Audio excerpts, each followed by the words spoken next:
The title of this podcast is The Simplicity and Effectiveness of Dead Dinks. One of the things that I noticed when I was learning how to play pickleball is that I wanted to get good really fast. And with most things in life, there aren't a lot of shortcuts. And I watch videos of professional players play, and I was watching them do these things with the pickleball that, like, how do you even do that? Like the top spin, the slices, these arm angles that they were taking. I just didn't understand how they were doing it. And so when I started working with the coach, I would always want the coach to teach me how to do those kinds of shots. And the coach would start me off with the very basic skill set was learning how to dink, and not dinks with that had a lot of top spin or slice to them, which is backspin, but but rather they were dead dinks. They were ones that had no spin whatsoever.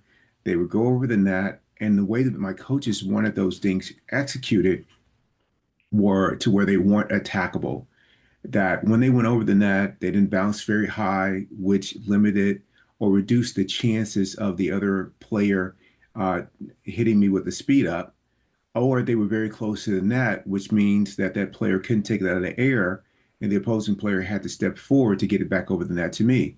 In all cases, this really neutralized any advantage that a better player might have if they could do some of these more advanced things with the ball. And my coaches told me this. I know they did, but for whatever reason, I was so attached to doing it the more complex, advanced way that I didn't really appreciate what they were trying to teach me. And if I could master the dead dink, what they were trying to get me to see was that in any situation that I was in against a more formidable or a better player, that I would always have a chance. But if I went straight to learning how to do these more complex things without building that solid foundation of how to neutralize situations, if I didn't do that first, that I would be at a disadvantage because I would take ill-advised shots. I would take more risk than when necessary. I wouldn't be patient, which in pickleball, as in life, if you can be patient, you give yourself a really, really strong chance and you increase the odds of being successful. But I really didn't appreciate that. And it wasn't until recently that I had finally gotten to the point where my dead dinks were effective enough that the coaches that I take lessons from finally, said, okay, now we can start working on some of these more advanced shots because the dead dinks talk to you the right paddle position, how to hold the paddle, that we can try now putting top spin on forehand shots as well as backspin on backhand shots. We can start to do that now. So I started working on that. And the progress came really fast. And they attributed the progress uh, coming so fast because I had worked on the fundamentals first of learning how to do the dead dink properly. So I still didn't appreciate all the year that they had me doing only dead dinks until I started working with some players who were trying to get to the level where I am, which isn't a high level, but it's a little bit higher than where they are. And they want to do these shots that I'm working on with them, the top spin shots and the back spin shots. They want to do those. And I'm telling them, like, you're not ready to do those yet. I'm understanding that they're not ready to do those yet. I'm like, your dead dinks aren't effective enough yet. Because even if you started to and tried to do a top spin dink against me, mine are better than yours because I've been working on them. And if you do hit a good one with me, I'm going to neutralize you with a dead dink. So your effort is going to be muted. But now I understand this, and I'm trying to get them to understand. But they're like me; they were very impatient. They want to run in and get there, but you can't. You got to put the time in. You got to really work to have these strong fundamentals. Now you might hit a few winners, but on balance, you're going to have more failures than you are successes by taking the expedient route as opposed to taking the journey, the longer path in which you really get those 10,000 hours, those 10,000 reps to the point to where you almost can't miss instead of being lucky when you make some good shots. And so I'm finally getting that now. Now, this is a metaphor for life. There are things that come up, and certainly came up for me, that I wanted to jump right in and try to solve, as opposed to just taking a moment, taking a breath, being with what was coming in, and use it as an opportunity for me to work on myself, either through practicing acceptance, being with it for a while, being really tied to my intention of what I wanted out of this situation, which in my case is always appreciation for the situation, growth, and learning how to handle the situation the best I can with my higher self. That's what I'm looking for.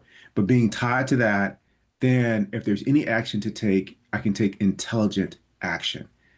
And but in the past, that's not what happened. I would try to rush in. And a great example of how to practice this or practice opportunity would be if someone said something that you didn't like or that you didn't agree with. The tendency is to take it personal and feel that you need to argue, explain, and or defend. But the wise person understands that you don't need to do any of those things. You can just let what has been said be said, and you can let it pass right through you. If there's something to do about it, you can take a moment and accept that it's happened. Now, your lower self may wish that the person hadn't said it or hadn't did what they did, but they already did, so it's already happened. So nothing you're going to do is going to change that. And so once you accept what has happened, you can take action. But the action won't be to explain, to argue, or defend. The action will be intelligent. You ask the person, may I share something with you? Are you open to an alternative way of looking at this? And if they say no, you accept their no.